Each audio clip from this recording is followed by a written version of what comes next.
All right, so the West Indies announced their team recently, maybe about a week or two ago, that the team is about to tour Australia. So notable exclusions actually are no Ronston Chase, no Jermaine Blackwood, which is a surprise to me. Blackwood has been a consistent member of the team, even though at times I didn't believe that he should have been part of the team. But I would not have dropped him for this particular tour. But really and truly, what's the shocker right here is that they've picked a completely new team with 7 people, I believe, who have not even made their test debut. Wow, shocker. So Zachary McCaskey, Tevin Imlach, the wicketkeeper, Justin Greaves, Kavim Hodge, and Kevin Sinclair, as well as Akeem Jordan and Shamar Joseph. So let's look at the players who were not selected. So Jason Holder opted out of this series. Holder and Kyle Mayers have decided that they will make money now in their careers, and I can't get upset with them for that. But obviously, it's a bit disappointed. But Jason Holder has given his all. I'm not disappointed with him not wanting to play West Indies cricket again, but him not being selected is a bit of a blow for the West Indies, as well as Kyle Mayers. Those are experienced players. Funny enough, right? Nakuma Bonner, I don't know what was the situation with him. He played, I think it was last year. Was it last year or the year before? Was it probably last year? He played against South Africa, I believe. And then he was dropped bizarrely and not been selected. I don't know what happened to him. And he was a player that was showing a lot of promise though. Because I remember in the Australia match, he got hit on the head last time they toured Australia. He got a concussion, and as a result, he was in and out of the team since then. But I don't know what happened to him. And my mind just passed on him recently as I saw this team. No Ronston Chase in this team as well. Of course, no Darren Bravo, but we'll get on to him on a later date. Um, so yeah, let's talk about the team itself. So Craig Bradford, of course, is the leader. He's the captain of the team. Alzari Joseph, Tajnarai Chandapol, Kirk McKenzie, Alec Atanese, Kevin Hodge, Justin Graves, Joshua De Silva, Akeem Jordan, Gudakesh Moti, Kima Roach, Kevin Sinclair, Tevin Imlach, Shamar Joseph, and Zachary McClaskey. Now let me tell you what I liked about this team. They've decided to go with some spinners. Because the last tour, I don't know if Moti was injured or they didn't pick him. I would like to believe he was injured, although I don't think so. Because I believe they went into that tour once again going down this rabbit hole of just picking fast bowlers because Australia does the same. No, Australia are a completely different team to the West Indies, and they're completely dominant. West Indies are not. So your best bowlers are 4 spinners. You should pick 4 spinners. I don't believe in picking fast bowlers because you believe the conditions suit the fast bowlers when the fast bowlers that you're picking aren't able to even extract the best out of the conditions anyway. So you might as well go with spinners. As crazy as that might sound, I would probably pick a spinner on a green pitch because at least he would have some sort of control and variation and be able to do something than a fast bowler who gets picked and can't even stem the flow of runs.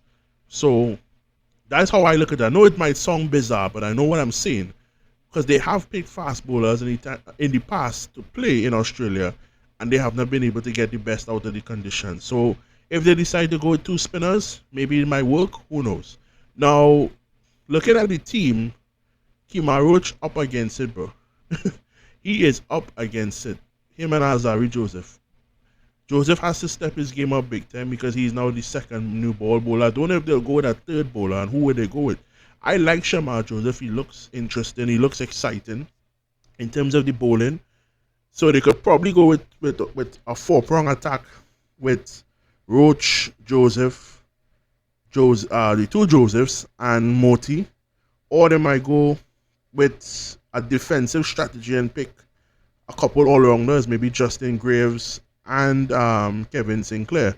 Now, the batting is where the problem lies. These guys are not particularly good. No disrespect to them whatsoever. When it comes to in comparison with Australia, they're not particularly good. They have to really, they're really up against it, I should say. I don't want to, no disrespect to those players, but given their averages and given the fact that they haven't played a first class game since some of them haven't played in months, maybe a year, like for example, Justin Greaves. I think Justin Greaves' last first class game was over, it was last year, May, almost a year ago. So this team is a very, very inexperienced team. The batting isn't as good as times in the past. I don't mean to say that they weren't any good, but it doesn't look quite good for them. Um, to me, besides Craig Bradford, the player that I look forward to seeing is Alec Atenes. Will he be able to handle that pressure? He looks like a very bright player for the future. Um, Cook McKenzie as well, because Cook McKenzie does have talent. When I say these guys aren't good, it's just because their averages aren't particularly great, Not because I don't think they're good players, but these guys are under a lot of pressure. I do not think Australia would pick a weakened team, and they're up against it. Up against it, but the best they could do is do their best. That is really and truly. Kevin Sinclair is another player I look forward to looking to see how he operates off spinning around. That looks a good player. Looks a very, very good player. I mean, this is not the tour I would have liked to see this team in. Maybe a Bangladesh, maybe a Zimbabwe, but against Australia, this is by far the weakest team I have ever seen to Australia. By far. Am I disappointed with Mayers and Holder and these guys not playing? Yes. But it is what it is. I mean, they've decided to you know not play. I think it's going to be interesting to see how the cricket selectors handles those situations with Kyle Mayers and Jason Holder and Nicholas Puran to extent because he does miss a lot of series. Because I've seen people's comments in the past talk about Darren Bravo and say, well, Bravo didn't want to play in this series and that series. To me, the only time I remember Darren Bravo not wanting to tour for the West Indies or not playing was when the pandemic was going on. He didn't want to play, and also because he was in a lot of bio bubbles, and he said he wanted to leave. That's the only times I could remember off the top of my head him not wanting to play. But I want to see how these selectors handle players who have decided to not want to play for West Indies anymore, or decide to play in a tournament instead of playing for the West Indies, because that is going to become a problem down the line. In case you haven't noticed, a lot of the star players, take Alec Atenes for example, if he becomes a star player and the IPL comes calling and these major tournaments, how are you going to stop him from going? Maybe he might say, look, I'm not interested in playing cricket. I want to go and play IPL and make millions of dollars. I mean, you can't stop him. So this is a problem that West Indies are facing. It's not like Australia. The Australians and those other teams have a different culture when it comes to representing their nation. They don't mix out, they don't play. And it might be just a player too, the majority of players. I mean, look how much cricket Australia are playing. Australia just came from the World Cup. They had a 2020 series against India. And now they locked in a test series against Pakistan, and then against the West Indies. So yeah, I might do a preview of the test match. I might do something depending on what goes on. But yeah, that's just my thoughts on the team. It's a very inexperienced team. Oh, one more thing. I didn't touch on Joshua De Silva though. His form is concerning because he has struggled badly. So I don't know what they'll do if he doesn't play particularly well. I think it's time for him to start looking to get himself in some better form. I know he did score a century in the third test match against the South Africa A team, but he hasn't looked particularly well these last couple of months for the West Indies, and it's interesting to see how he would perform. Because now he has to step up into a leadership role because it doesn't have that much experience.